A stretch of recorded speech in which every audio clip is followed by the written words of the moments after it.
Today on Comm Talk, we're talking about 1994 Star Trek Generations with a strange alien. Captain, we have a proximity alert with the planet Geekery. We are approaching collision. Quicks, get somebody on the comms, enter in the security code. 257. Security code accepted. Hello, Devoted Geeks, and welcome to episode 29 of Comm Talk, the podcast extension of Geek Devotions, the YouTube show from a couple of devoted geeks who are devoted to letting people know that they are loved. I am Dallas, and with me is special guest... Ben Avery. Yes, the legend. Ben, I'm so glad to have you on here with us, man. All right, so devoted geeks, as you listen to this podcast, make sure you interact with us and your thoughts on what we're saying via Facebook, Twitter, Instagram. You can find us simply looking for Geek Devotions. Do us a favor, also leave us a review on iTunes. It helps people kind of find us and understand what we're about and consider subscribing to us. And but yeah, and the more you interact with us, guys, on social media, the more likely you become our special devoted geek of the month. That being said, a couple quick announcements. First off, this is the fifth and final podcast episode of Geekmas. I'm kind of sad. This has been a lot of fun. And Celeste, I've enjoyed doing all these Christmas movies with you amazing devoted geeks. And we hope you guys have enjoyed it also. You guys have helped us shape this month for us, to be honest. For those of you who are part of our Devoted Geek community, you remember we put out a poll a while back asking what Christmas movies you thought of, what geeky Christmas movies, and that helped us shape what we were doing this month. And so this one I want to ask you guys to do me a favor. Go to Facebook, facebook.com, and look for Devoted Geek Life. That is the community page, the group page for Geek Devotions. It's not our main page, it's just a community page we created. You do have to answer some questions to join it, so we can, separate the bots from the real people. Unless you happen to be Data from Star Trek, then we can work out some special privileges for you. But that being said, we're going to be putting out a poll here for the next couple of days, asking some questions that's going to help shape the theme for the month of February for us here at Geek Devotions. And also, really quick, special thing you need to be keeping an eye out. Some of you guys may remember last May, Celeste and I did a special May Movie Madness. It was a lot of fun. And we had the Ministry Training Center from our church, the Healing Place, take over our channel. Well, they're going to be taking over again, only it's going to be in April. And guys, I have a very special theme that we're working out for the month of April. And they're going to be doing some stuff. It's going to be some stretching for them. I think some of them are going to be a little bit scared, but it's going to be okay. I promise. It's going to be a lot of fun.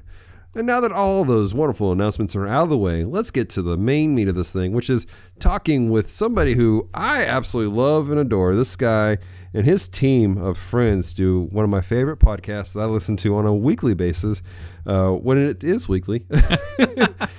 And that is Strangers and Aliens podcast. Ladies and gentlemen, welcome, Ben Avery. Hey, thanks, Dallas, for letting me come and geek out with you. Absolutely, Ben. I'm glad to have you with us. Thanks for risking life and limb in the frozen tundra to get here to be with us. We really not quite that. Life and limb, but limb anyway. I think maybe I was risking limb. Oh, man, that's funny. All right, so Ben, for people who are out there who are listening that maybe they don't know you, maybe they haven't heard of Strangers and Aliens podcast or anything else you're doing, can you tell people who you are and what's going on in your life? Yeah, I'm a children's pastor, and I do the children's ministry at Napanee Missionary Church in Napanee, Indiana. And I am a podcaster, obviously, because of Strangers and Aliens. That's really the first one that really that caught on. We had a couple podcasts we did before that didn't catch on with us, but Strangers and Aliens did, and so we've been doing that for a few years now. And I also do a podcast about the Marvel Cinematic Universe called Welcome to Level 7, and then I do a comic book podcast called Comic Book Time Machine, which Matt Anderson from the Sci-Fi Christian, he's also one of the guys that does that podcast, and that one's more when we get to it, and it's just having fun reading comics and then talking about those comics. But yeah, Welcome to Level 7 is weekly, covering Agents of S.H.I.E.L.D., Runaways, the movies, the Netflix stuff. It's keeping us really busy. And right. Strangers and Aliens, it's generally weekly. I'll put it that way. But yeah, Strangers and Aliens covers, what you cover. It's geek stuff by Christian guys. And sometimes we talk about movies. We talk about books. We talk about, all whatever.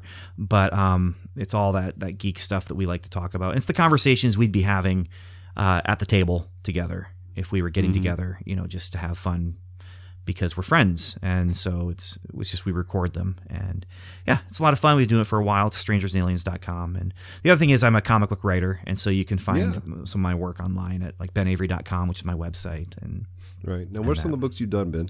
Well, my first book that I did was The Hedge Knight, which was adapting George R.R. Martin's novella into a comic book script.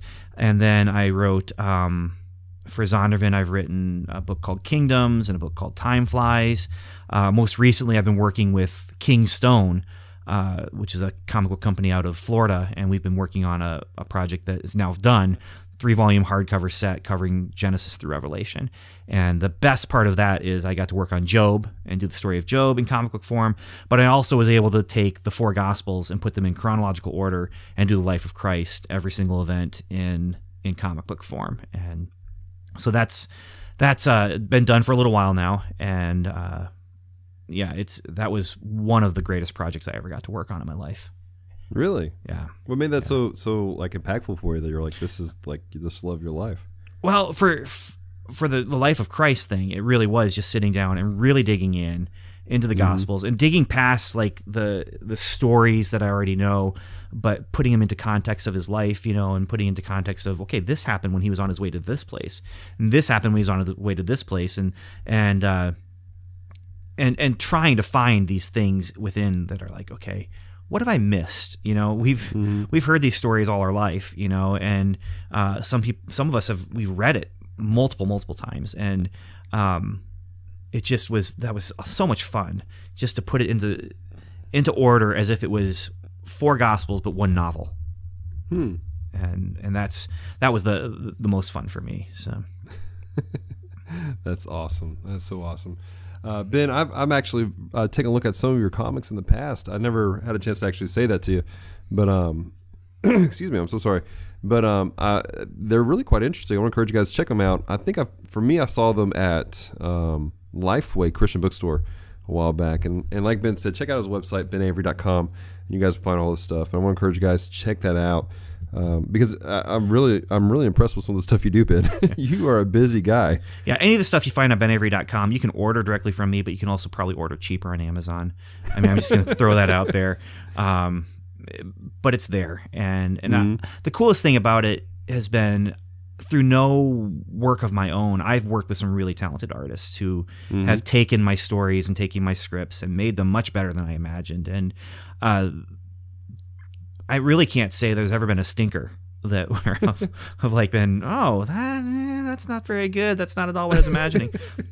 There's been times when I've said, that's not what I was imagining, but rarely has there ever been a moment where it's, that's not good. It's the artists I've been able to work with have been some of the best Christian artists out there. Right. Sergio Cariello, who did the Action Bible, he was also the artist of the Gospels that we did, and Mike S. Miller, he's the Hedge Knight artist, and he's one of the greatest artists out there. Just bar none. He doesn't get the respect and attention that he deserves. He's currently working on Injustice, the comic book tie-in to the video game series, and he's just, people don't know, he's just so good. But yeah.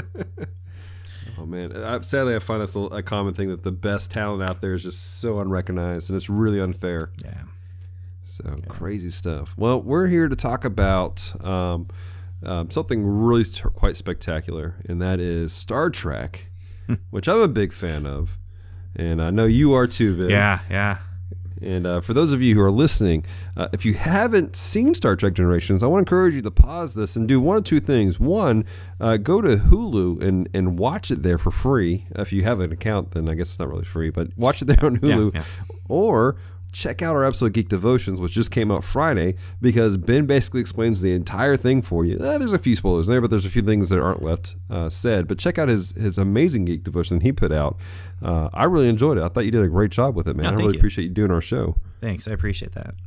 It was fun. So that being said, it was fun. So, all right, cool. Well, Ben, talk about some Star Trek Generations. And I want to ask you this, man, kind of our connections part of the show is, what are some of the earliest connections you've had with the Star Trek franchise, and specifically Star Trek Generations? Well, I mean, my fandom with Star Trek goes way back. Not quite as far back as like my fandom with Superman and Spider-Man and Star Wars. Those go way back. I cannot remember life without Super Friends and without Star Wars. I mean, that's just always been there. I know Star Wars was birthed after I was birthed, but it was... I can't remember a time when I didn't know Star Wars and I didn't love Star Wars. Star Trek I was scared of as a kid. My dad told me that the episode that scared me was the one where the guys are half white, half black. And I don't know why, but for some reason that really scared me, to the point where I got some comic books in these packages that you used to get at the grocery store. It would be a clear plastic package. You could see the cover of one on the one side. You could see the cover of the one on the other side, but you couldn't see the cover of the one in the middle. And on the front was a Star Wars comic, and on the back was a Star Wars comic. And in the middle, well, who knew what was inside? Right. And I remember opening that up and pulling it out and being so excited about the Star Wars comics. And it was Marvel's Star Trek. And it was the Star Trek series they did right after the motion picture, so it's the pajama uniforms. And I just looked at it, I was like, oh, Star Trek. And I just looked at my dad, I was like, Dad, look, it's Star Trek. Like, he was going to react or something. He's like, yeah, what about it? I'm like, but Dad, isn't this bad? It's Star Trek. And my dad was like, no, it's not bad. What are you talking about? But it was, I don't know, at that point I probably was 7, and it just, I knew it had scared me when I was really little. Right. But right after that, we moved to a new state, had new TV shows, new TV stations, and Star Trek played dinner time every weekday. And that's when I became a fan of Star Trek. And then not too long after that, a couple years after that, we started hearing whispers, and there was actually something in the newspaper that Star Trek Next Generation was coming. And I'm like, no way, this is amazing. So Star Trek 4 I went to with my dad, and then Star Trek 5 I went to with my friends, and it was just us taking ourselves to see this movie. And Star Trek Next Generation we watched every week religiously, and we watched it Friday night. Monday morning we got to school and we were talking about, did you see the episode? And of course we saw the episode, and if we didn't, we set our VCRs. And so then Star Trek Generations comes along. After Star Trek Next Generation, did it 7 years, and Star Trek 6 had come out and was this fantastic movie again that we went to as friends. We went and saw Star Trek 6, and we're in the theater, and we were all there, and we're there for that moment of the sign-off of the original crew. And then, what's next? Generations is next. And so it was an exciting moment. Now, I was in college at that point, and I wasn't with my high school friends, and so we tried to go. The theater was sold out. Had to wait till the next day. It was crazy, and we saw it. And my first viewing of that movie, I was not impressed. I did not like it very much.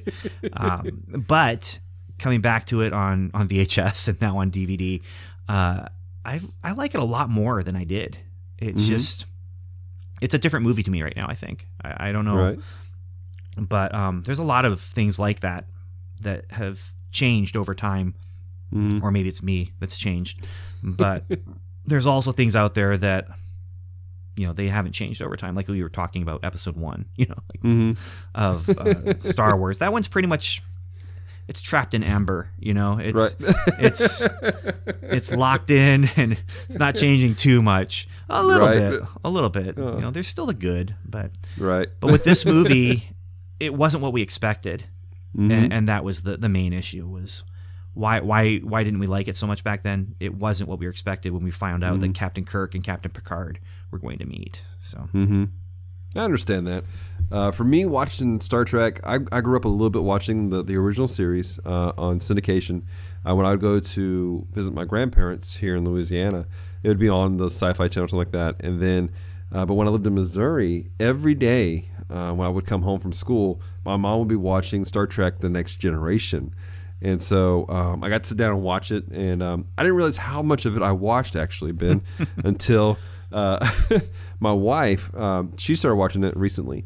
Growing up, single mom, situation, and then her father came into her life. He adopted her, and it's funny because if you meet my father-in-law and you meet my mother-in-law, you'll think that my father-in-law, if you knew that one of them adopted my wife, you would think that my father-in-law was my wife's biological father, because she is just like him.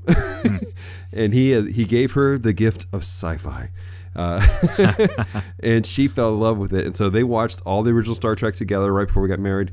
And right after we got married, she started watching The Next Generation. And every time I've come into the room while she's watching, I'm like, oh yeah, this episode, this episode, this episode, this episode. So I think I must have seen every one of them when I was a kid. I just didn't realize it. And I think I watched every movie also. And I remember, though, watching this movie growing up and going, this is kind of slow. And but now that I watched it for preparation for this podcast, I'm like, I enjoyed it a lot more, too. And so I kind of feel that what you're saying about originally, you were like, but now it's like, kind of appreciate it a little bit. Yeah.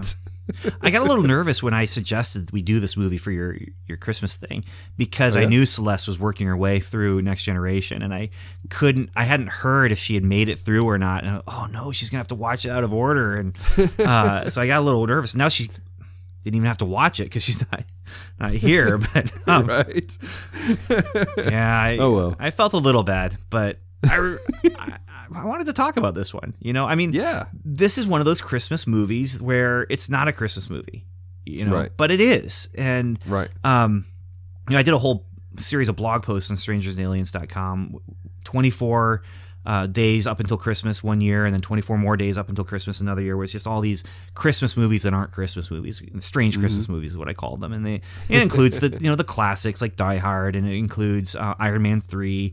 Batman Returns was the first place that when you suggested, hey, you want to come on the podcast? I'm like, yeah, Batman Returns. Oh, never mind. Sorry, man. You're already doing offered it to you. I said you could have done it. No. I didn't want to interrupt your plans, and also it gave me the chance to talk about this. So there you go. That's cool. Actually, I was going to your list to see what other movies we could do because of your list when we were first talking about everything. So it's a pretty cool thing. I want to encourage everybody to check out strangersandaliens.com. A lot of great articles on there besides just this amazing podcast that Ben does with a pretty great, amazing crew that he has.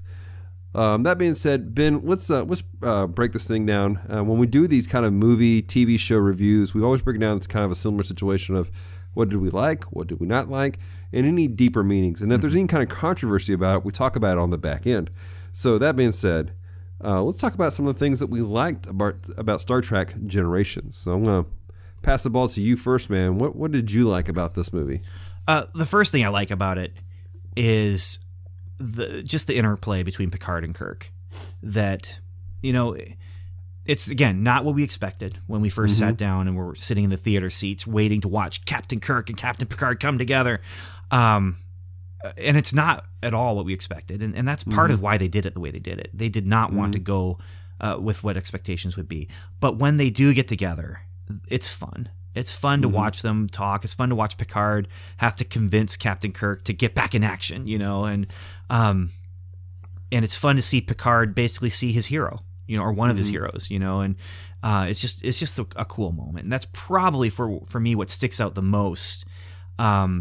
As far as things I like. The other thing that sticks out is that they did take the opportunity to put something on the screen that had never been seen before with the Enterprise B, and to see the captain of the Enterprise B and really living it up to the title of Generations, where you've got the original Enterprise generation, you have this mini generation in the middle that I'm sure there's been some books about Harriman, there's got to be something out there, but I'm sure. Yeah, poor guy. I would have loved to have seen a TV show maybe, but so he's captain of the B, and then you have the D, and you have just, it really is Generations, and that was from from the point of view of a geek who just loves continuity and canon. This is building on that and saying, okay, here's stuff we've talked about in Star Trek: The Next Generation. That there's a B, there was an A. We saw a C. There was a D. Right. There was a B in there somewhere, but somewhere. So those are, in fact, I'm cutting right there. I want to do this. And everybody who's listening to this on YouTube, or maybe you're watching this somewhere, listening somewhere else, send us a message on through social media, or leave a comment down below. Let us know if you know of any books that revolve around the Enterprise B, and because I'm really intrigued by that. Also, now that you're mentioning that, those are the two things that stick out to me as like the things. What did you like about this movie? And there's more. I mean, Malcolm McDowell is great, but he's always great, And right. And I think the third thing probably sticks out to me the most is Data and Brent Spiner getting an opportunity to do stuff emotionally that he hasn't had a chance to do. And so those are the things that stick out to me the most when I think of what I like. What about you then? So what are your highlights then? I liked what happened with Data. You saw glimmers of it in the series, and if you come into this raw, if you haven't seen the series, then you're kind of there's some explanation needs to take place. But this is kind of the thing that we've been waiting for with Data. From season 1 going forward when Star Trek from episode 1, season 1 episode 1. You're right. You're going, man. I mean, this guy's this close. I mean, I remember the episode where they play with the idea of Data being a father and what that would look like, and you saw these glimpses of it. Like I remember there was this track like at the end, and this is a spoiler for anybody who hasn't seen a show that came out 20 years ago, but there was a guy from Starfleet that came in, the science officer, and he wanted to take Data's daughter with him back to the main station, and she was basically malfunctioning and she was dying, and he comes out and he was saying that out of the room when they were trying to repair her. And he was saying, I've never seen anybody move so fast. And every time he had something fixed, there was a new failure. And he had that fixed, a new failure. And Data, the way he responded, seemed like it was just very mechanical. But there was always this element of, there's a real life person inside of this. And so we've been waiting for that to take place. And so for me, it's like, yes, we have Data. And it got weird. And it got really weird.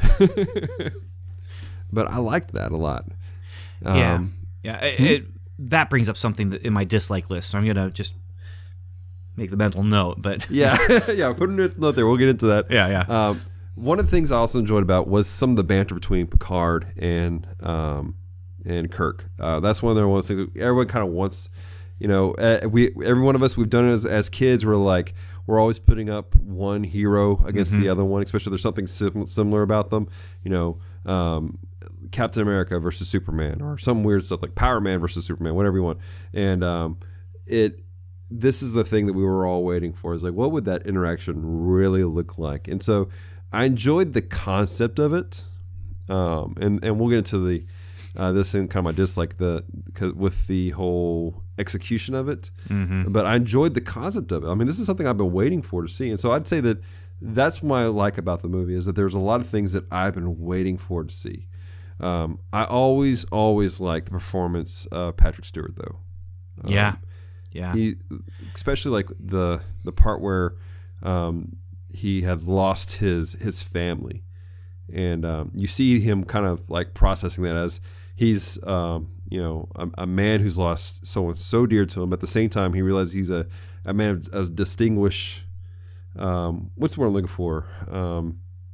Not persona, but like he has to control himself, and so you see him kind of going back and forth between broken and trying to pull himself together at the same time. And so I really enjoyed watching Patrick Stewart play those emotions out, which is something I really feel like a lot of people struggle with, and even in real life, of going broken but still having to function as a man. And so I really enjoyed those aspects of the movie.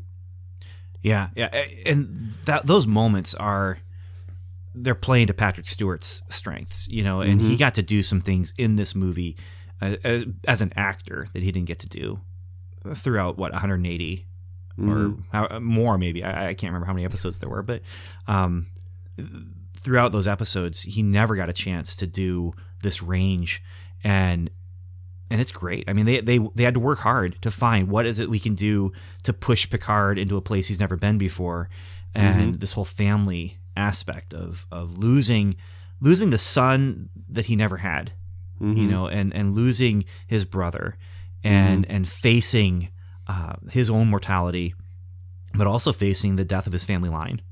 Right. It was really it's a strong statement into the theme of the movie, or one of the themes, I should say, of you make time for what's important. Scotty says it early on when Kirk is looking at Sulu's daughter, and he says, how did you make time for a career and a family? And Scotty says, well, you always say you make time for what's important. Well, then the next thing you move over to Picard, and he is lamenting the fact that he hadn't made time for the family. He had only made time for his career. Now, he had created a family, but it's not the Picard family. It's the military, or not military, but the Starfleet family that he has. It's the bridge crew, and and it includes Data and Crusher and Troy and all that. But yeah, absolutely. And that, for me, I mean, it's just good storytelling throughout the whole thing. On the technical side of it, I enjoyed some of the lighting that took place. Like specifically, like the scene where we were discovering what's going on with with Picard. The way that like everything was really very different with the lighting. You know, in the show, everything was super bright. You know, they had the TV lights in there, but this they were able to do so much more. And so we didn't have that really bright white light in his office, and all you had was just kind of the sun there, the exploding star of it, and the illumination of it, and it brought this real dramatic moment into the air. And so, from a technical point of view, it was really quite beautiful to watch. It was one of those things I really wish they were able to do more with the series. I know they couldn't, obviously. Yeah. It was really just, I think, beautifully done from a technical side of things. Yeah, I would agree. Obviously, the TV, they're making it for tube televisions. You know, they don't need it to be high def, because high def is not a thing. You know, right? But then for this, they were able to, and that's part of why they had to destroy the Enterprise, was to be able to do new sets that were actually, you know, cinematic, and create a ship that looks good on the big screen and not just on the little screen, and it just it is The problem is if you're going directly from series to this, it's a major shift in. Oh yeah, and possibly you could say a major shift in quality, but it's definitely a major shift in tone, as far as how those rooms are normally lit, and it even now jarred me a little bit when I was like, oh, I forgot that they did that with that scene you're talking about. It's beautiful in context, but out of context, it's just like weird. Yeah, it really is. So I remember I sat down with Celeste to watch it. I'm like, this looks so different, but it really is. It's just beautiful. Again, these are the things I look at. Those is from that technical side of things. I'm like, it's really beautiful, and just some of the cinematography and the shots they got were really pretty interesting and a lot of fun. Some of it you could tell that somebody from the TV show is still working here. Yeah. But at the same time, it doesn't feel like Serenity. Like for me, Serenity feels like it's a TV movie. It feels like it's being directed by someone who's not directing a movie. He's directing 2 TV episodes back to back. And this feels like a movie. The other thing I love about it is they're still using miniatures. Yeah. You know, and it's like when it crashes, when the Enterprise saucer crashes on the planet, like they crashed a saucer into miniature trees. You know, that's some really cool stuff that's going on there. And I really love old school miniature filming when people are able to use that and do it well. It's a lot of fun. I mean, CGI, you can do anything. And maybe we'll get to a point where it will look like they're actually using miniatures, so we can appreciate how good the CGI is for looking bad. But for right now, just the craftsmanship that goes into creating these real tactile sets, and it's really enjoyable. I think the last film I watched I really appreciated the miniaturism that they used was probably, and there was a lot of mixture of CGI and miniature work, but it was Independence Day with Will Smith. The part where they blew up the city and you had that wall of fire coming down. They actually built a miniature aspect of the city, put it sideways, and just like loose fire down. I'm like, oh my gosh. I mean, that just blew my mind. There's so much creativity that goes into solving problems. And that's what practical special effects are, is solving problems. With CGI, it's creating a picture. And there's still artistry that goes into it. But for me, there's just... this is how geeky I can get about this. I read a 800-page book about the making of Star Trek: The Motion Picture. Wow. And I mean, almost in some ways I'm reading this, I'm like, why am I wasting my time? But it's so fascinating, and it's interviews with all of these people from the time, like 6 months after they finish shooting. This guy is sitting down with the art director. He's sitting down with Shatner. He's sitting down with Robert Wise, who directed it. And it's just like so fascinating as they're talking through all the troubleshooting they had to do. And like, oh, this part wasn't working, so we just ran out to the store and got this thing so we could fill it in. It's just so interesting. And Generations is a lot more glossy than that because, special effects did advance in the time. But I really appreciate just that practical hand crafted work that goes into creating a giant starship that looks like it's made out of titanium metal or whatever, but it's actually balsa wood. They just painted really, really good. Right. Well, I feel like that's like an aspect of Star Trek that that continues on. That's one of the things I appreciate about this movie and other ones is there is this aspect in almost every one where these guys have a hand in it. It's not just all CGI. Even the most recent Star Trek movies, there's still some practical effects that take place.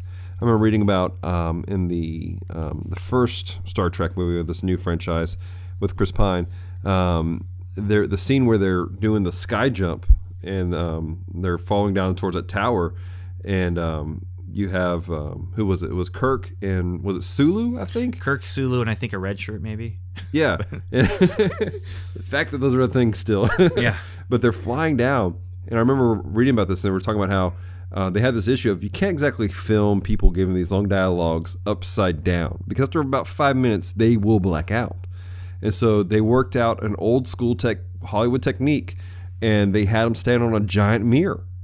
And they filmed down, so you saw the sky, and they just kind of put a fan, and they did the whole thing from staring up in the sky using this old school technique from Hollywood, back in the early 1900s or whatever. And so that's something that I feel like is, I think it's a staple in Star Trek, and I feel like if Star Trek ever got away from doing those things, that they would lose part of their appeal.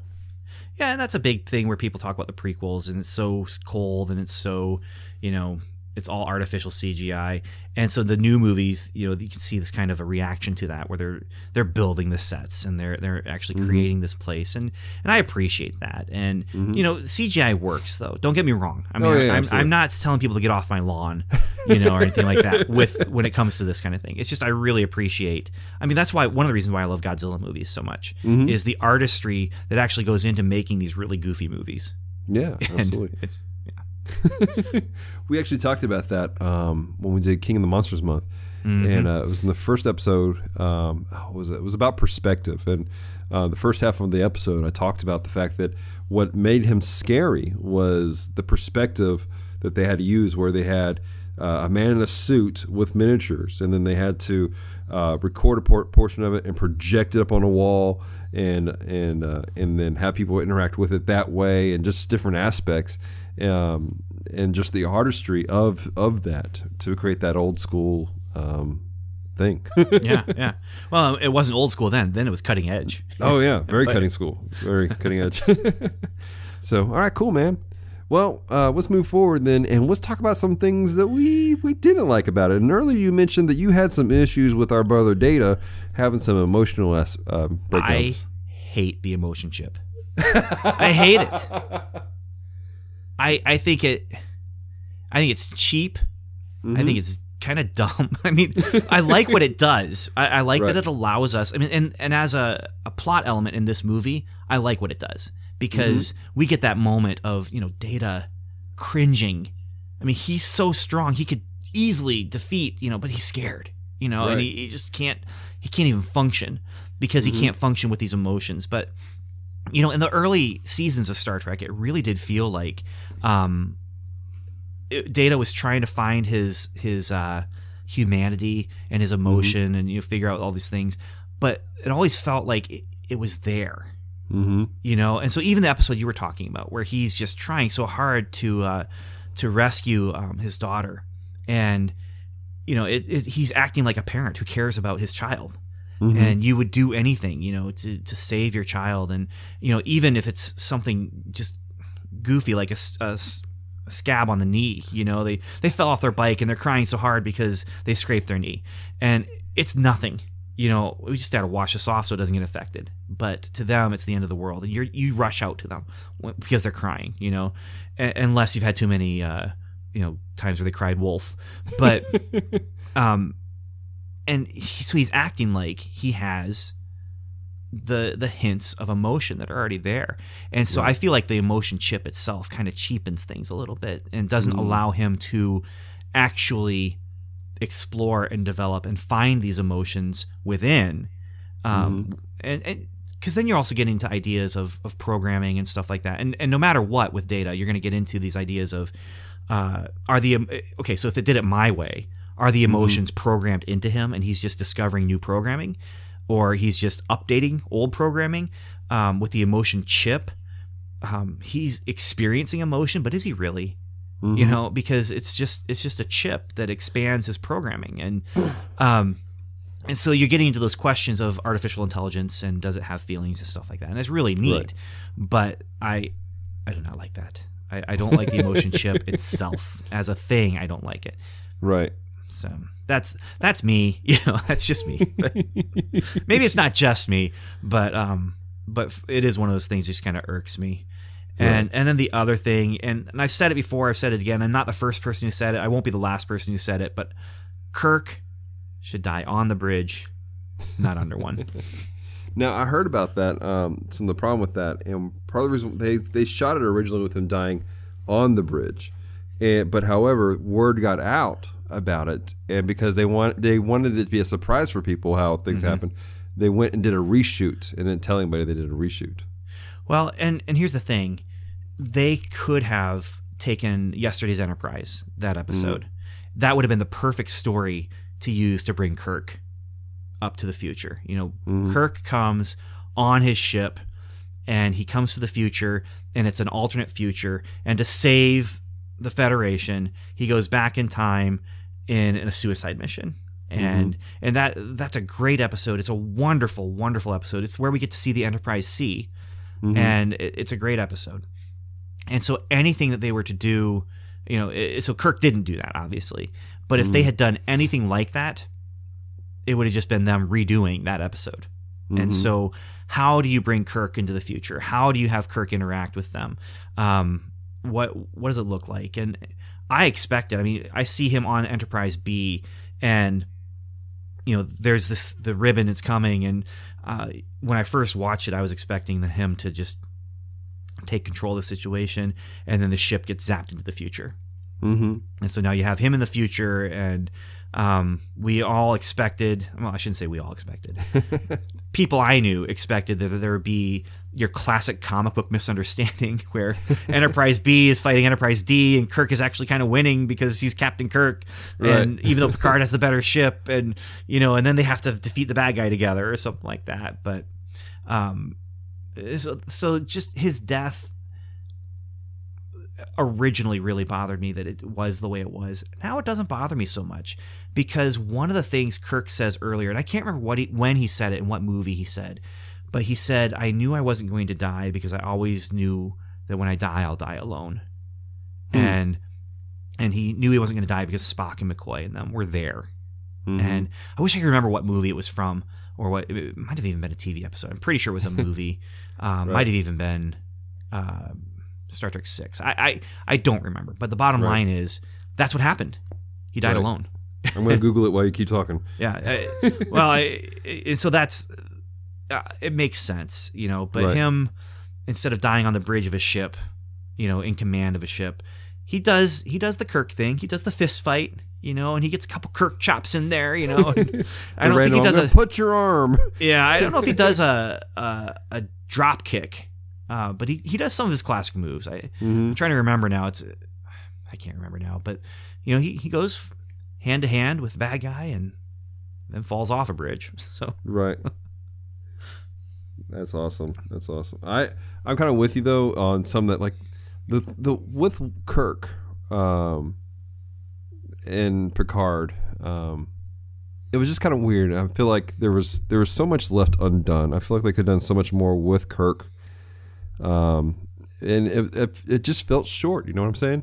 It's like, hey, you have this beginning thing, and it was awesome, and he had this sacrifice to save the Enterprise B, and he's disappeared for 70 years.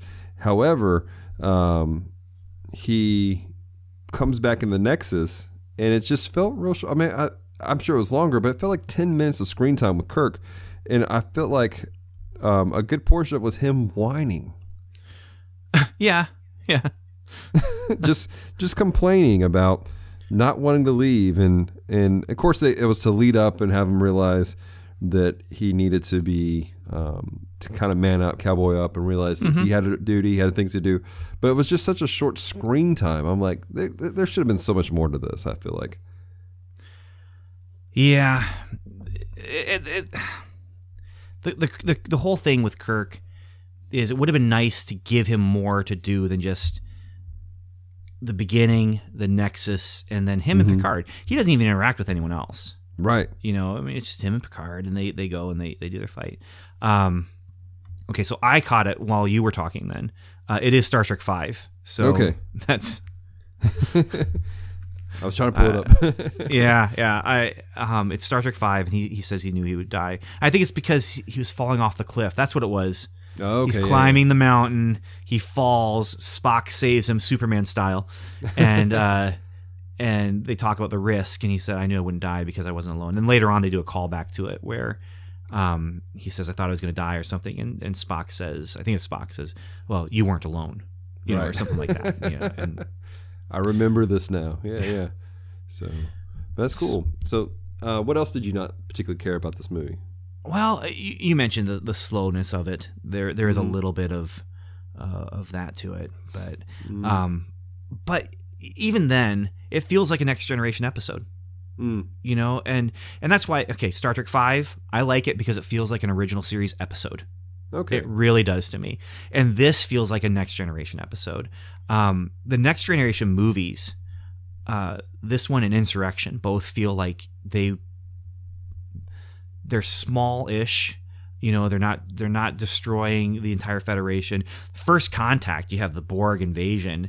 That feels like a movie. But this feels like an episode. And so the slowness, well, let's face facts. Next Generation was never super action-packed. It was action-packed occasionally, but it was never super action-packed. Right. And so I'm okay with the slowness. Right. And I'm okay with slowness in a series, and I think that's where I was struggling with is the in a series. I get that. I mean, we got 24 episodes in a season, maybe 48, depending on what kind of series you're watching. And so I understand there's a bit of slowness here and there because you're doing story development, you're doing plot lines and stuff like that. But in a movie, you got a finite point of time. You only got an hour and a half to 2 hours. I'm like, we need to pick up the pace in a few of these places. Do something a little bit more interesting. So, you mentioned the models earlier, and they were the crashing scene of the saucer disc of the Enterprise D. There are aspects of it when, from the inside, when they're doing the rattling and the shaking and stuff like this. I'm like, all right, guys, I know this is, come on, we can do better than this. You have Riker just like thrusting himself over the edge. It's like this is like a throwback to the '60s, man. I mean, we need to work on this whole situation. It because you go from like the scenes with them, they're fighting on the bridge, and you have all these other things going on, and you have all these fantastic really good acting, and then you have people throwing themselves on the floor like they're having a fit. It just killed it for me. Have you ever seen where someone did I don't know what you call it, but a motion where they isolate the acting and the set, so the camera it takes away the motion, and so you actually just see them throwing themselves around the bridge, and it's just a static shot of the bridge. And it is hilarious. It is so funny to watch them just going through it with no special effects, sound work, and it's just them, and they isolate the motion so that there is none. And oh my goodness, it is so funny. So funny. And like I said, it's funny for us to watch this now, but I'm going, guys, you're making a major motion picture right here. And I feel like there's a little bit extra money somewhere in the budget for you guys to make this look better. I mean, put the sound floor or something on a hydraulic and at least tilt it up suddenly and jilt somebody out of a chair. But like, I don't know. I mean, Riker's dry heaving over here. It's just bad. Oh man. Another thing I didn't really care for was when Data first has the major malfunction with the emotion chip because of the radiation field that was going on, and there was this weird CGI, and it's funny because I'm complaining about not CG'd, but now I'm complaining about CGI. There was this weird moment where his face becomes super distorted, and like his eyeballs suddenly really huge, and he has these bumps on his head. I don't know what that was about, and maybe you know what's going on there, but I was like, what is happening? Like, it didn't make any sense to me to have that particular CGI happen. He's an android, and he's got musculature within his mechanicals that's just going bonkers. I don't know. I mean, I'm sure they were trying to do something like that, but right. I don't know. Just it was small things like that that kind of just removed me from the action of the show, and I was like, really? I mean, because I know that sometimes they tried putting in some comedy elements to it, but it was just too much for me. I'm like, this is kind of wonk. Yeah. So. Yeah, Next Generation, when it tries to go funny, doesn't really work for me. No. It just doesn't. Now, original series, that was like every third episode was funny, you know, and that's why Star Trek 4, it's funny. And Star Trek 5 was trying to be funny. It goes a little overboard. But with Next Generation, I don't need to see these characters because they are created not to be larger than life. You know, they are created to be more complex characters than your Captain Kirk and your McCoy and your Spock. Kirk, McCoy, and Spock are tropes, and they work within that, and they work with that. So you get Star Trek 2, and you get to see the tropes age. That, you know, the superhero space captain is an old man who needs glasses, you know, and that's neat that they can play with the tropes. But then you come into the Next Generation, and they're more down to earth. And I don't want to see the broad comedy with that. Yeah. Although Brent Spiner, I mean, he's got comedy chops. He can be really, really funny. But yeah, he doesn't. Data doesn't need to be, is what I'm saying. Absolutely. With that, so. Now let me ask you this, and maybe I'm just missing something from the series, but I feel like they had an opportunity to do something with Guinan and really dive more into her character and find out more of her background. But they just did it. I mean, all you get is that she was in the Nexus, and we don't know why. We don't know how she got there. We're assuming she wasn't born in the Nexus by the way she was talking. I feel like it was an opportunity completely lost to do something with that character. What do you think? I don't think they lost the opportunity completely. I feel like they did explore it more than they had a chance to before. She was always mysterious. And she was always super old. And when they go back in time to Mark Twain's time, she's there. She's on Earth with Mark Twain. And so they go back in time, and I think that's how she originally met Picard. Okay. And so I feel like they did fine with her for this. Again, you don't want to lose all the mystery. Right. You know, I feel like with this, you keep some of that mystery, and you just get these hints. You know, she knew about the Borg. She knows Q, and Q is worried when he meets her. You know, and so I feel like Guinan, they gave everyone a pretty decent chance to shine, and so Guinan even gets her own couple of scenes, and it's nice. All right, cool beans. Well, do you got anything else you want to add to the things we just didn't care for this movie? Not really. I mean, I just like this movie a lot more now than I did originally. And, all right. Yeah. Maybe I'm getting soft in my old age. Maybe. All right. Well, Devoted Geeks, we're going to go into a commercial break real quick, and then when we come back, we're going to be talking about some deeper meanings that Ben and I saw in this movie, and the controversial question of, is this really a Christmas movie? So all that's on the backside of this break. All Are you a new business or ministry and need help getting your message out? Are you a budding artist who needs help sharing your passion with the world? Need help creating a social media presence that's impactful and represents who you are, but can't afford to have someone else run it for you all the time? One of my passions is to help people establish a social media presence so they can reach others with a message that encourages and changes lives. Not only do I want to help you create it, but I want to give you the skills so that you can maintain and grow your online presence. I offer a variety of services from graphic design to creating a social media campaign to consultation. If you're interested in my help, email me at geekdevotions@gmail.com. I look forward to hearing from you.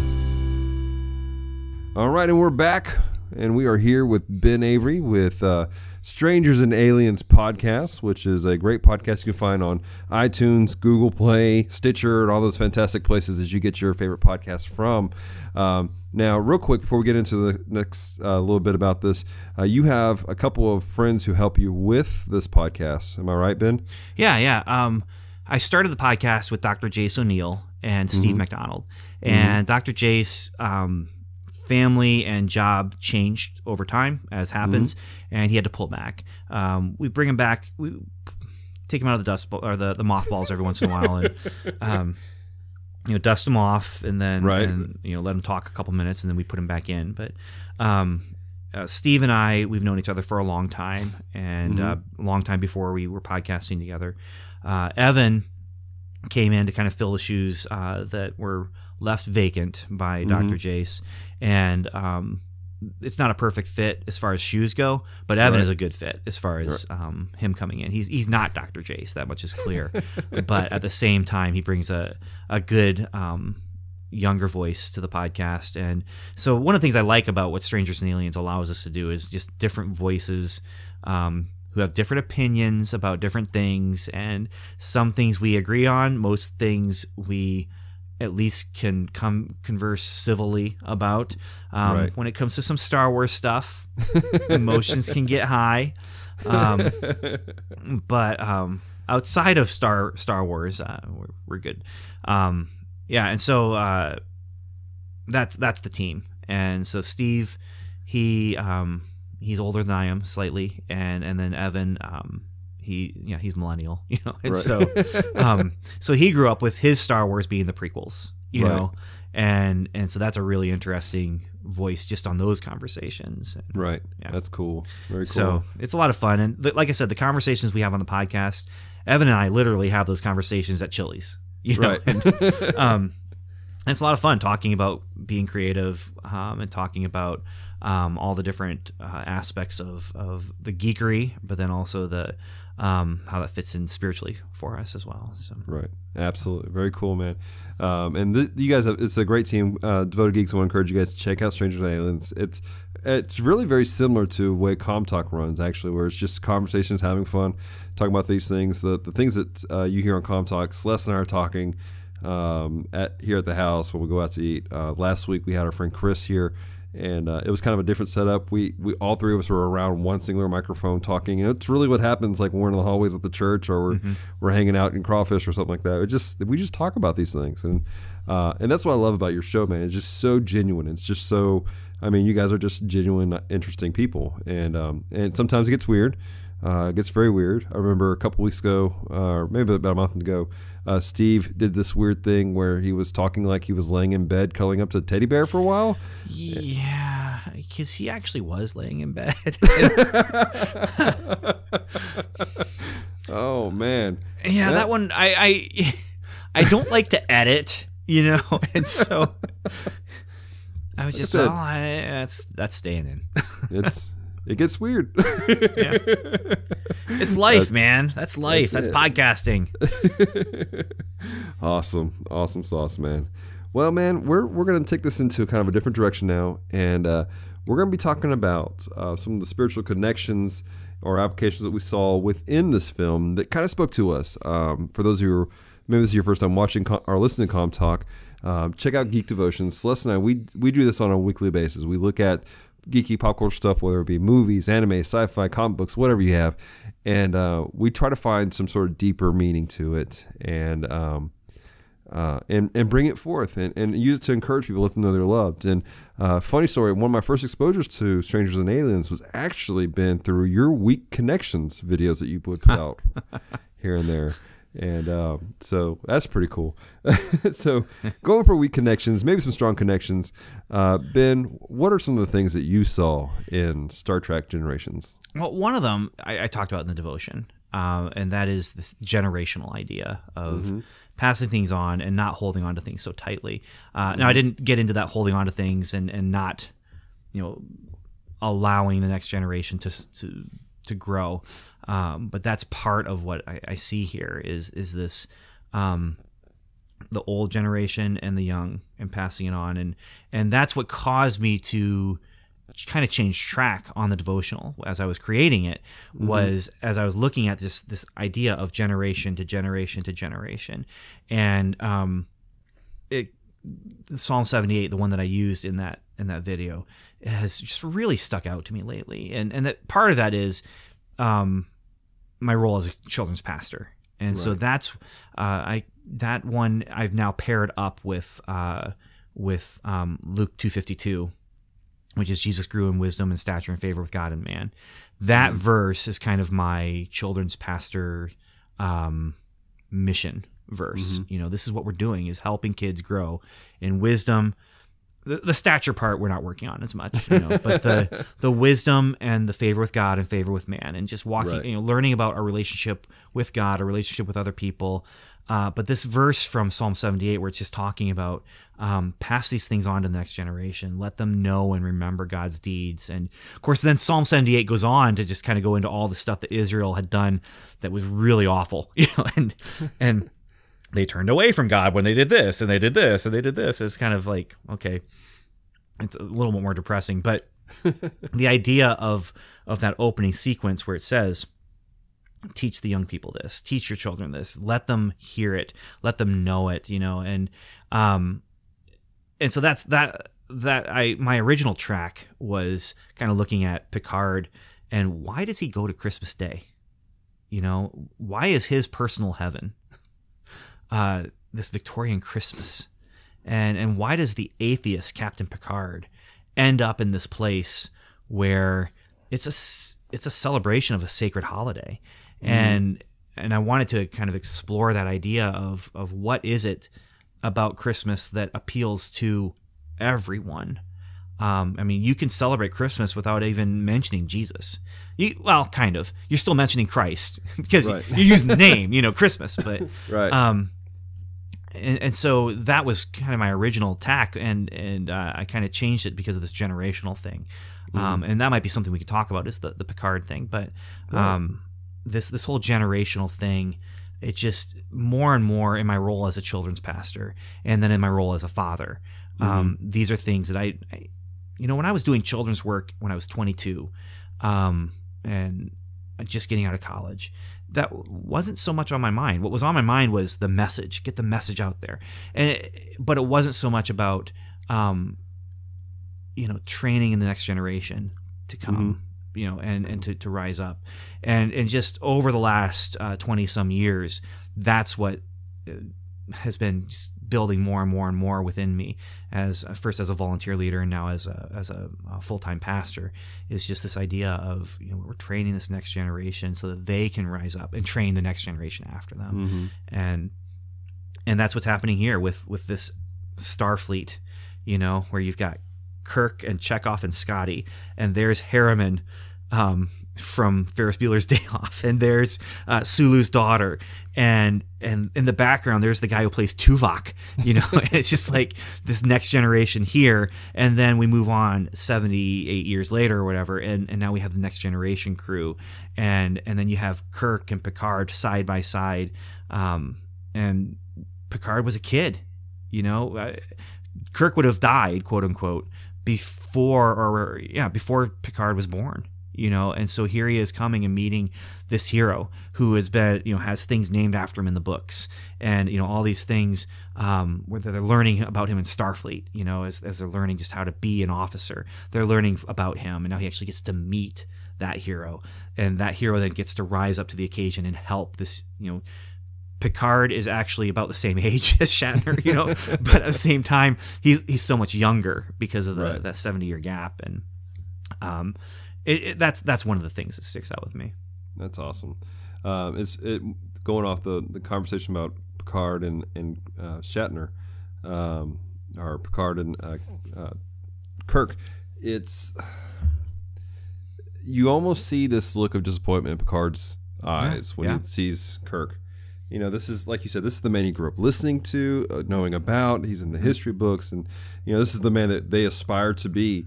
And he meets them, and there's almost this like, and you see it, you hear it in his voice. He's like, "You are a Starfleet officer," you know, yelling at Kirk, because Kirk's like, "I'm gonna go up and propose and say forget you guys," you know, and he's like, "You have a duty," and Kirk then responds. He goes, "History says I'm dead. Who am I to argue with?" Yeah. You know, this, and it was a weak moment for Kirk, and you see Picard just kind of process this whole thing. And for me, I kind of related to that in an aspect that, rewind. By the end of it, of course, you see Kirk, you know, he comes to his senses and he fulfills things. And you see Picard at the end of the movie with this is the hero I grew up knowing, right?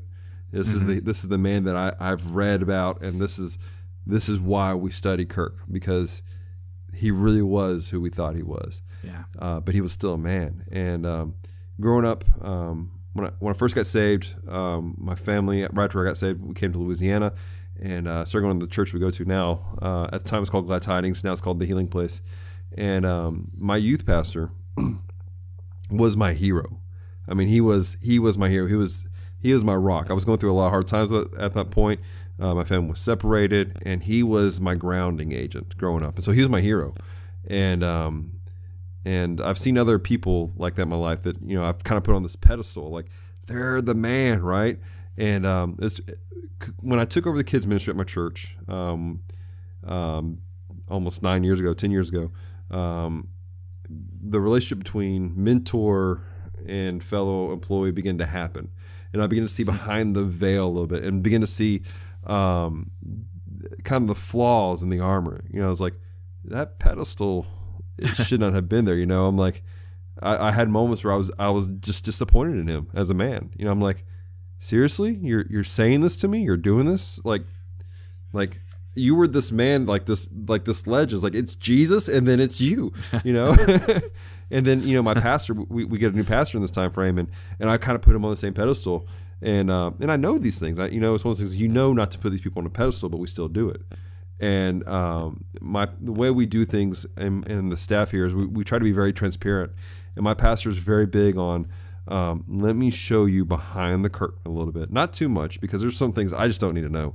But you know, let me show you behind the curtain a little bit. Let me walk you through some stuff. See what happens here. Let me show you some of my struggles, because as a young minister, you need to know what's coming down the road. And I appreciated that. But at the same time, it's like, man, I'm kind of disappointed at times. And if you stop there, if you just stop at that disappointment stage, if Kirk had just gone, you know what? I mean, Picard just went, forget it. I'm done with Kirk. I'm going to do this myself.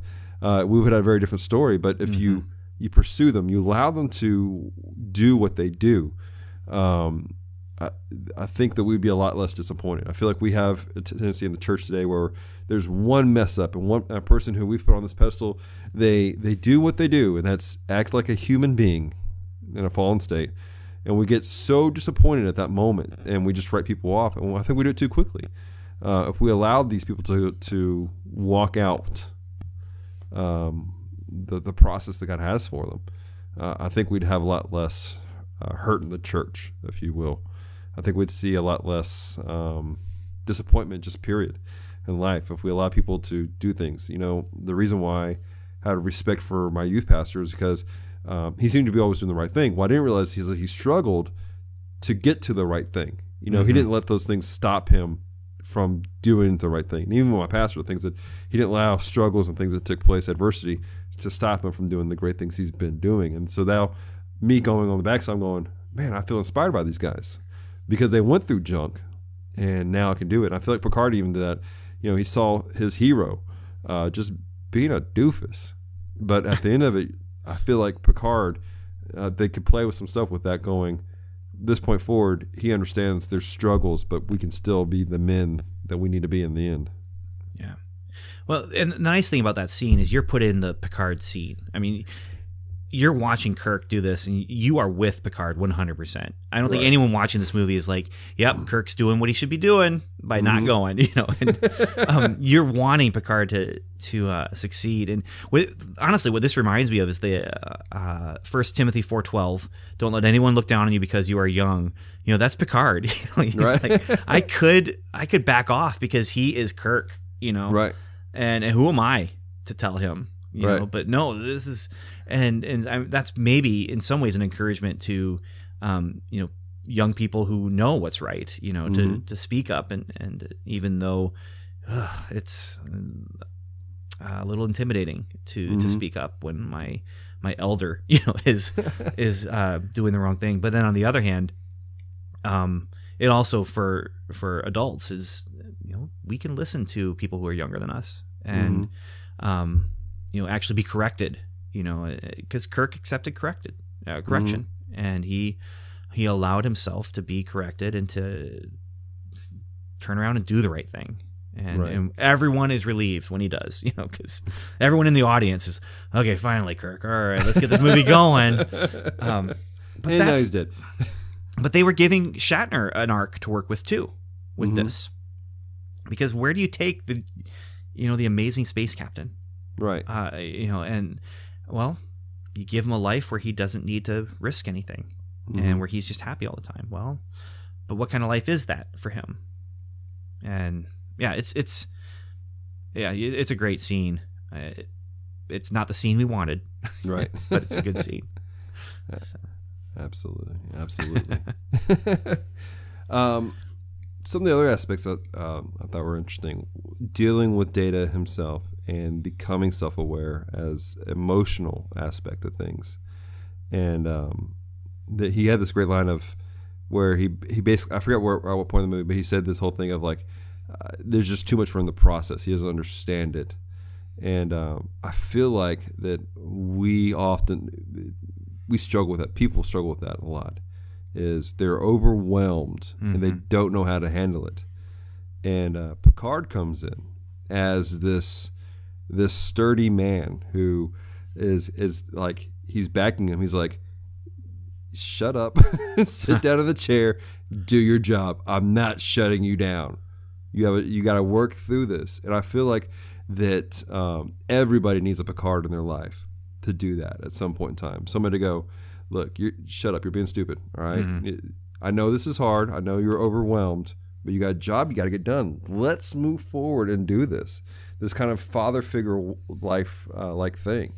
And I'm sure you've experienced as a kids pastor in time. You got these kids who come to your life and you're like, they're freaking out because they're discovering all kinds of new aspects of life and emotions and stuff. And you're going, I love you. And I'm here for you. I'm going to be a rock, but we have to keep moving forward with this walk with Christ because it doesn't stop.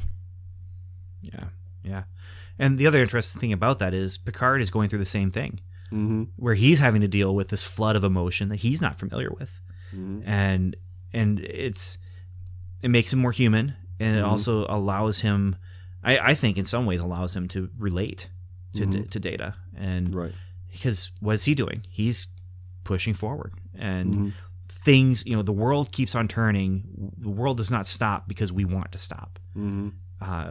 And sometimes we need to take a break. Sometimes we need to stop and just, pull ourselves together and look for that help that we need to get. But other times we need to figure out how to function. And that's that whole thing with Data. Data is a nice view into us. Where he's an exaggerated view into us, but he's us. I mean, they all are us in a way. Right. And for Data in particular, this situation is, it's him coming up and saying, okay, I don't know what to do because it's all right here. Right. So let me ask you this then. From a practical standpoint, how do you do that? How do you work through the process of when you're overwhelmed and you're in a situation like that where there's something that's still ahead of you, but you're just overwhelmed with everything else going on? How do you practically walk that out? Well, the big thing is I feel like God has really given me an awesome spouse. Oh, that's always a good thing. Yeah, and so that's super helpful. Is she's able to walk with me, and she's able to walk beside me, and she's able to help me come down. And then the other big thing is just working on awareness, and understanding, why do I feel what I'm feeling? How do I feel? And because there are times where you're just overwhelmed because of things you can control and things you can't control, and how do you sort through those things? And it's the kind of thing where literally you can't do alone, and literally you should not do alone, where you need someone, and that someone is always there. You've got God. He is always there for you. It's not always easy, even with God by your side. It's not always easy. But having that, but then also seeking out help and support and people who can understand how you're feeling. And, that's the big thing with my wife, is that she may not understand why I'm feeling how I feel, but understands that I feel what I feel, and is able to do that. And so, so that's when things get super overwhelming. Those are the big things, is just trying to understand myself, how I'm feeling and why I'm feeling what I'm feeling. And then leaning in on the people who I can lean in on. So, if it's at work, sometimes it's people at work. I have a really great supervisor who's I can't remember his exact title. He's basically a family pastor, and he supervises myself. He supervises my team. He supervises the student ministries team, and he's great. He's really, really good, and he works well, and he's really mentored me well in when it comes to working with a team. I never did any kind of supervision position, long-term supervision. I led teams before, but he's someone that there's been a couple times where I'm just like, I don't even know what I'm going to do. I don't know how I'm going to do this. And he's able to walk through it with me and help me. Now, when that's not available, and there are times when that's not available for many people for many different reasons. But it is important to remember, as you're going through this thing that is so overwhelming, you are not going through it alone. You're never alone. And, it's God is right there, and he wants you to lean in on him. And Data doesn't have that, He's not only not human, but, humanity has evolved past the need to believe in God, Right. by the time that we've reached the 24th century. So, right. Yeah. But at least Data has Picard. Yeah. It's, awesome. Not as good as the Lord, but no. It's a little bit different. Yeah. I'm glad the Lord's not French. Awesome. Or a British man pretending to be French. So. Right. So what other kind of deeper things did you see, or weak connections, as you put it, did you see within the movie? Yeah, well, the other big, there's the making time for what's important. And then there's the idea, because they're doing the time travel thing in a unique way. I like what they do with the time travel thing in this movie, but the idea of making time for what's important, but then also time is the fire in which we burn, which is a great line. Yeah. And when he first delivers it, when Malcolm McDowell first delivers it to Captain Picard, and Picard just gives him this look like, why would you say burn? Basically fire. Why are you using that as a metaphor? Right. And then later on we find out that there was a fire that killed Renee. Right. And so you have this metaphor that becomes a reality, where literally his brother and his nephew were destroyed in a fire. And time is the fire in which we burn is something that I constantly go back to that line in my mind. Like it's nihilistic in a lot of ways. Yeah. Because for us as Christians, yes, time is limited for us here on earth, but it's unlimited for us when after we've died and we become part of the new heaven and the new earth and all that awesome stuff that's promised in Revelation and that. But at the same time, our time here is limited, and it is like a fire. There is only a certain amount of time that we have here to do what we're going to do, and it's sobering, maybe, and maybe it's nihilistic to think about it that way. But at the same time, you know what?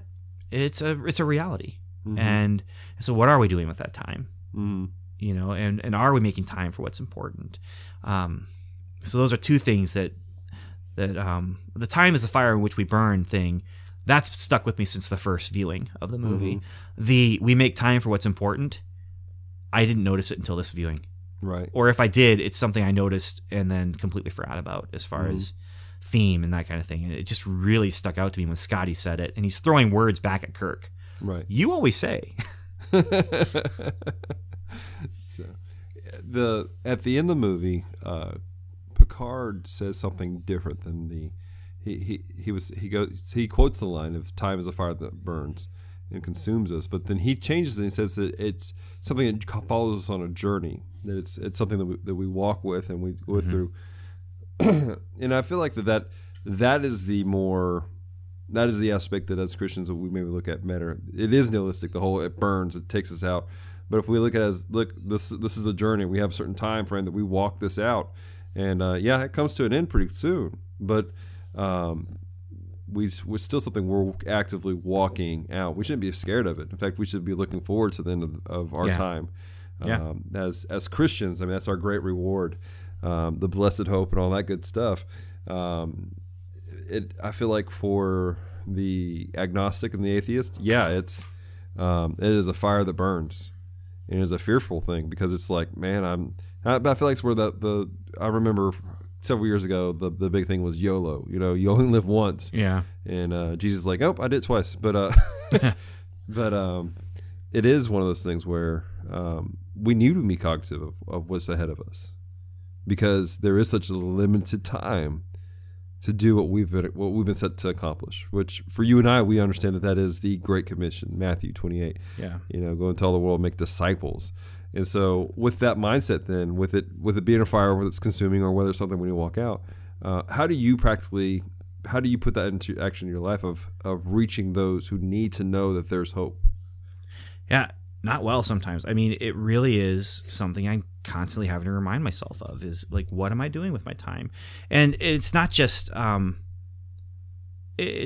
reaching out to the lost. It's my own family, you know, and spending time with my own family. And, you know, for me, a lot of it comes down to professional Christianity, where I'm working in a place where that's my focus of my workday is.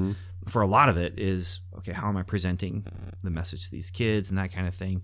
And then also comes out in my creativity as far as the stories that I write and the podcasts I produce. And not everything I do is pointing to John 3:16. Right. You know, it's not.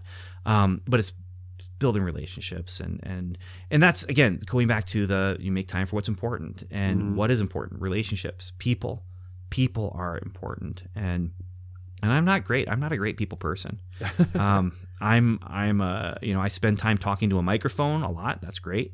But, and I spend time, you know, on Sunday morning, I have to greet families and kids and stuff. And it is hard for me. I leave Sunday morning just exhausted because that is so much against my nature of basically an introvert, you know, and I can go on stage and I'm fine.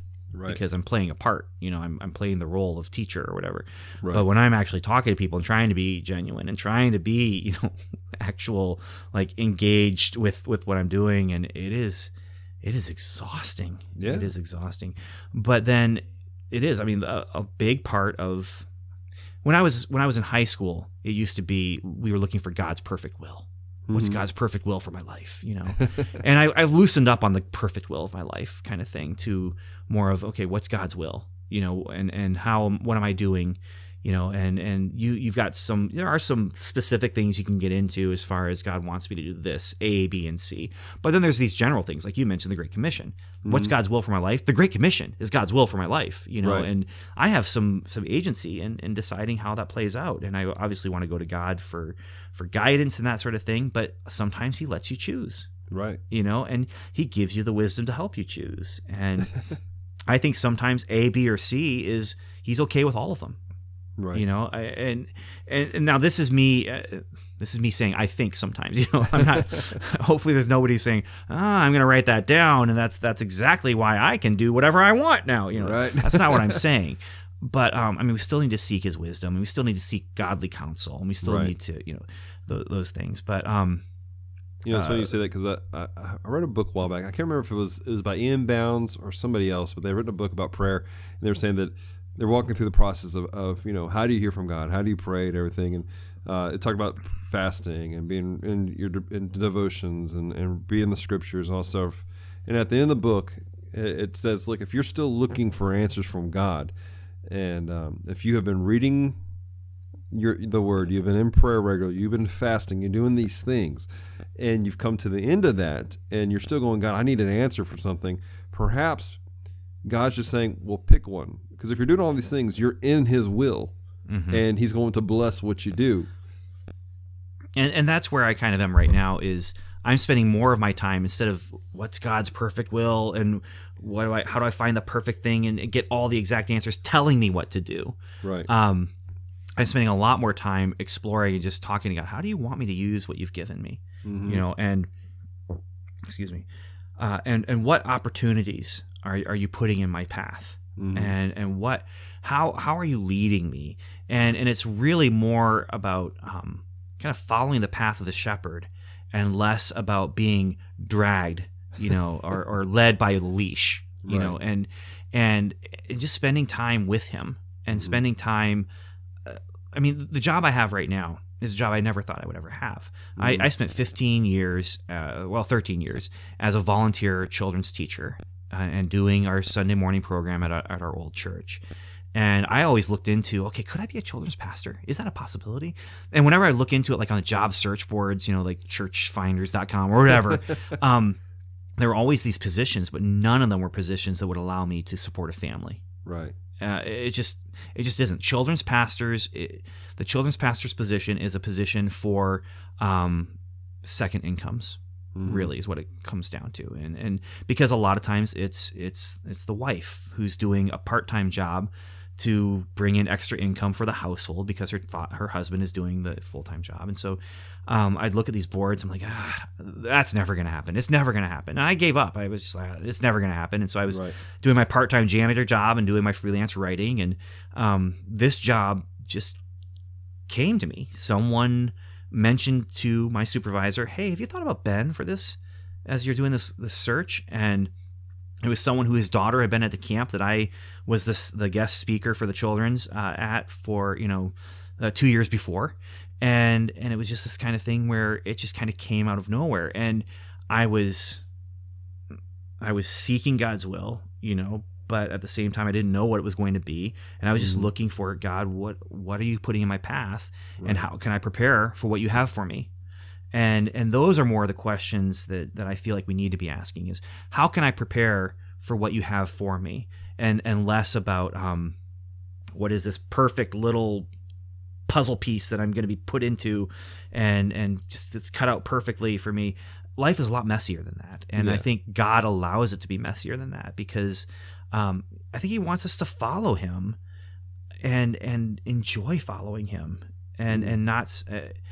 That's not to say it's all fun and games, but that is to say, He gave us minds, and He gave us emotions and feelings, and He gave us these things to work with. And maybe this is coming to a weak connection here with data, but He's given us these things to use and to use to follow Him. So I hope I'm not trying to, I don't want to lead anyone astray by saying this, that God doesn't have a will for your life. He does. Right. He does. The key is seeking it and following Him. Right. And I always said, as far as like creativity goes with people who are doing Christian comics, that's for a long time, that was there's a big community online of Christian comics people. And I always said, set your eyes on Jesus, and your heart will follow, and your art will follow that. Right. And so if your eyes are on Jesus, your art is going to be it's going to express what you are doing. Right. And what are you doing? Following Him. Awesome stuff, man. Very cool. All right, I'm ready to pass the offering play after that. All right, so we're going to move forward then after that really great conversation. And again, Devoted Geeks, I want to encourage you guys to check out benavery.com, all of his stuff. He has some really great stuff. But right now, Ben, you and I, we're gonna take this to the Thunderdome. All right, let's hash this out, man. Is Star Trek Generations a Christmas movie or not? And earlier you had stated that it is. You believe it is. That's the reason why you chose it for Geek Devotions. And and this has been one of those movies where people have been debated, and it's there's a lot of movies out there like this is a Christmas movie. No, it's not. Batman Returns was one of those highly debated. I rested on it's not a traditional Christmas movie. I gave it a Gotham Christmas movie rating. So, man, tell us what makes this, besides that one scene in the movie, a Christmas movie? Besides that one scene? Or is that one scene and what makes it the Christmas that's pretty much it. No, I mean, for me, what makes it a Christmas movie, what makes any of the things on my list a Christmas movie is if Christmas is a part of the story and and an important part of the story as far as pulling out themes or the setting for, so some movies are set during Christmas time. They're not about Christmas, but they're set during Christmas. And so you're able to get more or different things out of it because of all of the trappings that come with Christmas and all of the shared experiences that come from Christmas. So, yeah, so Iron Man 3. All right, that falls into that category right there because he's learning to be a more giving person. Now, he's a terrible giving person when he gives Pepper that rabbit thing, but that's growth and development from Iron Man 1, where his birthday gift to Pepper was something she bought for herself, and it was really nice, and she really appreciated it because she went ahead and bought her birthday gift before he even told her to do it. Right. But she knew he would, and so this is something he's trying to do on his own. Right. And so there's development and growth that comes from the Christmas time period. And yeah. Now there's on my list, there's some very weak connections. Psycho, super weak. It's I saw that on the list. Weak. I was like, really? I don't know if you read the article, but it's a Christmas movie because it's set at Christmas time, and the only reason it's set at Christmas time is they happen to shoot during the Christmas time when she is driving and you see reflections of Christmas decorations in the windshield as she, and so, yeah. Okay. So yes, my list, there are some things that are they're weak. All right. The weak connection definitely stands. Right. For this one, it's something that the idea of Christmas can only bring to the scene. And so Christmas is an important, valuable plot element for this movie. And that's what makes it a Christmas movie for me. And that's what makes me lean in right on and say Christmas movie. Also, I really wanted to get franchise movies in there. So, yeah. So this one, it's definitely a franchise movie, but the scene itself, the way it plays out, Christmas is important. And it's important because of just all the stuff we bring to the movie without having the movie say anything.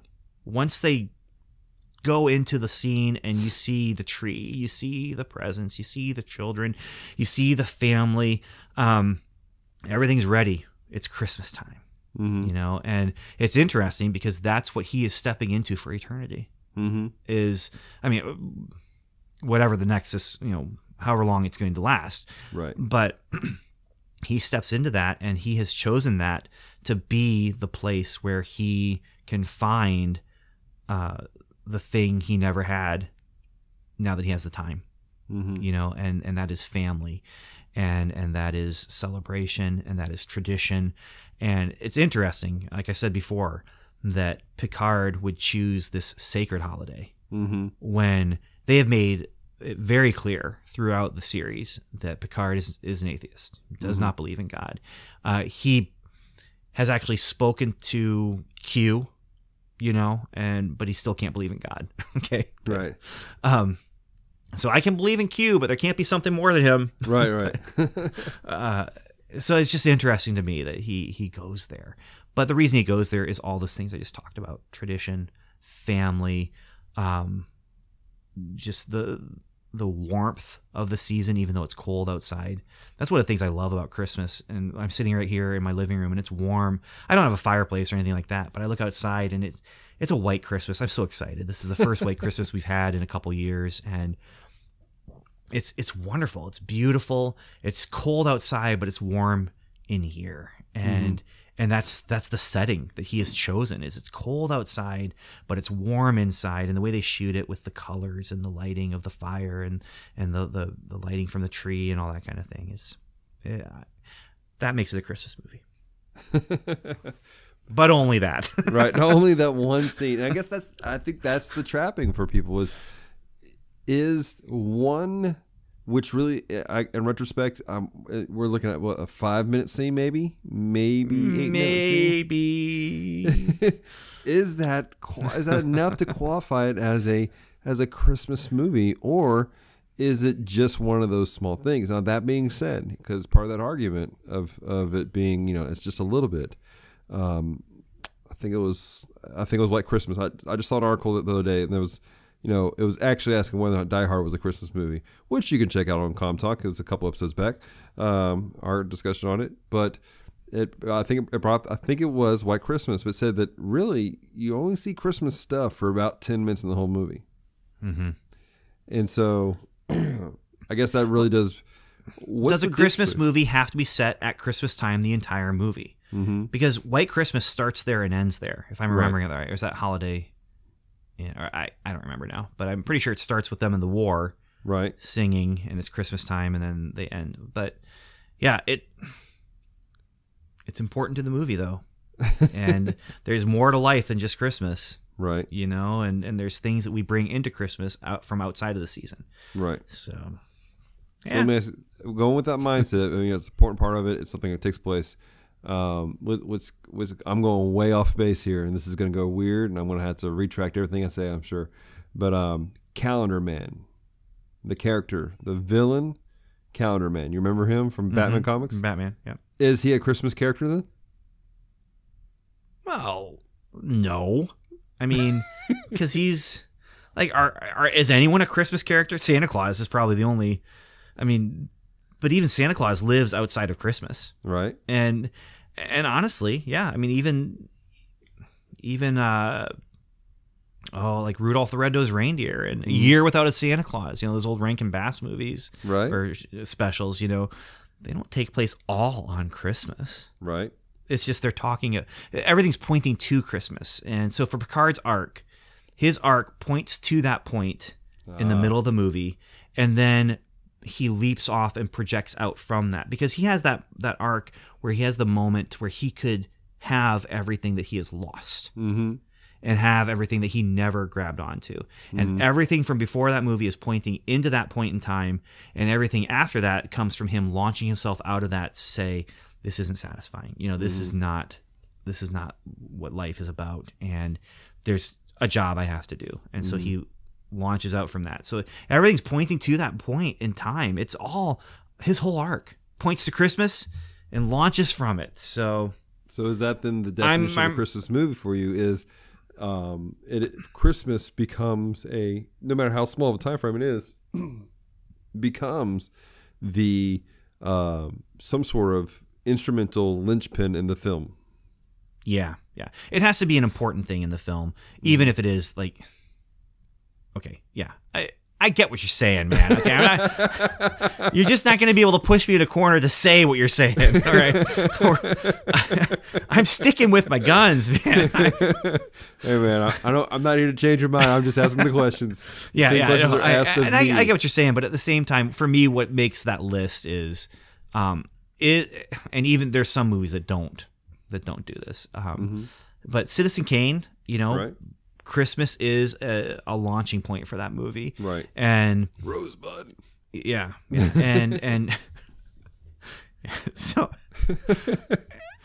I'm sure people are able to make a better case for other movies, right? But in this case, I'm sticking with it, man. That's my story, and I guess let me put it to you this way. Okay, if this was not a Christmas movie, would we be talking about it right now? Oh, okay. Well, I mean, you brought it it's up. part of your series, and so therefore you allowed it in. It's a true story. I did allow it in, and you know what? I'm going to be one of those ones. I'm like, I see your point. You know, a very valid argument. I'm not sure I'm going to be like, yeah, that's a Christmas movie from this point forward, but I can understand without a doubt why you feel like it would count as a Christmas movie. It is a valid argument. It really is. If it is a linchpin moment within the structure of the story, I can understand why someone would see it as a Christmas film. I feel like that kind of falls in line with Nightmare Before Christmas. Although Christmas plays a bigger part, it is a linchpin aspect of it. It's not just a Halloween movie for me. I feel like it is a Christmas movie. Yeah. And like I said, there were some movies where I just wanted them to be on my list. And so it was a point of making up what's going to make it work to fit on my list. So. Some eisegesis right there. I like it. Star Trek Next Generation had a comic book that was a Christmas issue, though. Really? And I missed that one. Yeah. Was that in its original Marvel days? No, that was the original when it was with DC, and they did a 6-issue miniseries. And I think it was issue 2 or 3. It's goofy, man. Basically, Grinch aliens are chasing down the spirit of Christmas, and it's these alien ninja Grinches that I can't explain it, and we could be talking about that. Just be glad we're not doing that. That's awesome. That is so awesome. All right. Man alive. You know, the Star Trek comic books were always interesting to me. I've read a few of them over the years, and I feel like they were more action-packed than the actual series, and certainly more action-packed than any of the video games that came out for Star Trek. Star Trek video games. Oh, man. You know, I figured out one thing. I'm able to read Star Trek novels, but I don't like Star Wars novels as much. And that's because Star Wars, I expect kinetic energy. And when I'm reading passages of text, there's not energy there, you know? It has to be really good. But with Star Trek, I'm not expecting kinetic energy. I'm expecting thoughtful stuff. I'm a little bit of action, some danger. And with comic books, you can throw anything in there. And that's one of the things about comic books, you know, with the Star Trek comic books, they could do things that special effects couldn't do back then. Now special effects can do almost anything. But yeah, with budget back then, it was like, that's where you could see these crazy big things happening and weird you get that one transformations. season animated series that you only count one episode for canon. I count them all. Oh, okay. Yeah. No, I count them all. There is a giant Spock out there in canon. In canon somewhere. Yeah. Is that your head canon, or is that actual canon for you? That's on. If it's on the screen, it's in canon for me. Okay. Wow. Yeah. No, the thing about canon with Star Trek is, and this is going way off topic, but I always found it interesting because there was comic book canon, which included all the screen stuff. There was book canon, which included all the screen stuff, but they didn't include each other. And then there was screen canon that could totally wipe out anything. And so with Star Wars now, where people are like, yeah, they destroyed all the extended universe stuff that I love so much. And I'm just like, I lived with multiple canons of Star Trek in my head, and it was not a problem. Right. And, you know, it's just, that's the way it has always been for me is, no, this book cannot exist anymore in this universe because this movie, you know, and I'm okay with that because I enjoyed the book. Right. And, Absolutely. So I like the animated series. I love it as a 4th and 5th season, basically, for the original cast. Shatner's there. Nimoy is there. Doohan is there. I mean, they're all there, and except for Koenig because they didn't bring Chekhov in. But he got to write an episode. Yeah. So, I mean, that's cool. That's pretty neat. Sweet, man. All right. Well, I think that was our discussion on Star Trek Generations. We want you Devoted Geeks leave your comments or message us on social media, Instagram, Twitter, Facebook, Geek Devotions, and let us know, do you think this is a Christmas movie or not? Why or why not? Do you agree with Ben? The fact that it is a linchpin moment in the movie, does it make it a Christmas movie? And also don't forget our previous question as to what books out there that you know of that include the Enterprise B. That being said, Ben, do you got any final words for our Devoted Geek community? Nothing. Just thanks for letting me be on here. I appreciate that, and I had fun. And like I said, our podcast is a lot like yours. It's just with different personalities. Right. So that's really the only reason you wouldn't like our podcast, because if you like Dallas and Celeste and what they're doing, then if you like what they're doing, all you have to do is like us now, because we're very different people, but that's what makes it awesome and fun. And, absolutely. And that's why I love listening to the different podcasts I listen to, is even if they're talking about the same stuff I'm talking about. Right. It's fun to find different people who are talking about it in a different way and have different opinions, even if they're wrong about stuff like, is this movie a Christmas movie? It's okay to have different opinions. It's okay for you to be wrong, man. It's okay. Don't worry. It's okay. You don't have to include episode 1 and things. Ben, one more time, how can people find Strangers with Aliens? How can they find your stuff? And also, do me a favor, how can they find your church? Well, my church is in Napanee, Indiana. So it's this big church in the middle of a cornfield. And so how do you find it? Well, if you're driving down 19 and you happen to be passing all these cornfields, and then there's this big parking lot with a church building there, that's us, and stop on by. You just described a church down here in Louisiana. I gotta cut in here. I was talking to a pastor once. He's like, man, where's your church? He's like, man, you go drive out into the bayou and we the big building in the middle of it. I'm like, oh, there you go. It's pretty simple to find.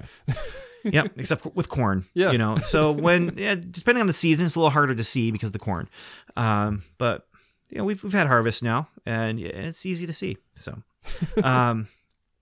yeah. But as far as finding Strangers and Aliens, it's strangersandaliens.com, and all my other podcasts are just thetitle.com. So comicbooktimemachine.com, welcomelevel7.com. Yeah, and that's where to find us. And we're on Facebook with all of our names and stuff. Like, just search for Strangers and Aliens, you'll find us. And yeah, so that's where you can find us. Very cool, very cool. Well, Devoted Geeks, we appreciate you guys taking time to listen to this podcast today. Again, check out Ben on all their social medias that they have out there. Check out their podcasts. Leave reviews for them on iTunes and give them some nice, big, fluffy 5 stars if you like what you're listening to. Normally, this is the point in time where I talk about what next week's topic is going to be, but I have no idea. I know that next week's episode of Geek Devotions is going to involve Erased, which is a fantastic anime that just recently got made into a live-action movie. Have you seen this? Or not live-action movie, live-action TV series. Have you seen this anime, Ben? No. Brother, this is an emotional... I'm not familiar with this one. Man, this is an emotional trip. I mean, Celeste and I, we binge-watched it on Hulu, the original anime, probably about 2 months ago, and in 1 week we watched the whole thing. It's only 12 episodes long. I recommend you check it out. But I mean, it is an emotional roller coaster all the way through, and they just put out a live action version of it. So Celeste are going to watch it, and next week's devotion is going to be on it. We may compare the two for the podcast. We're not sure at the moment, but yeah, that's what's happening next week. All that said, thanks so much for taking time to listen to Comm Talk today. If you love this episode, head over to iTunes, subscribe, rate, and leave a review. It's all very much appreciated. Until next Sunday, stay devoted, peace, and love.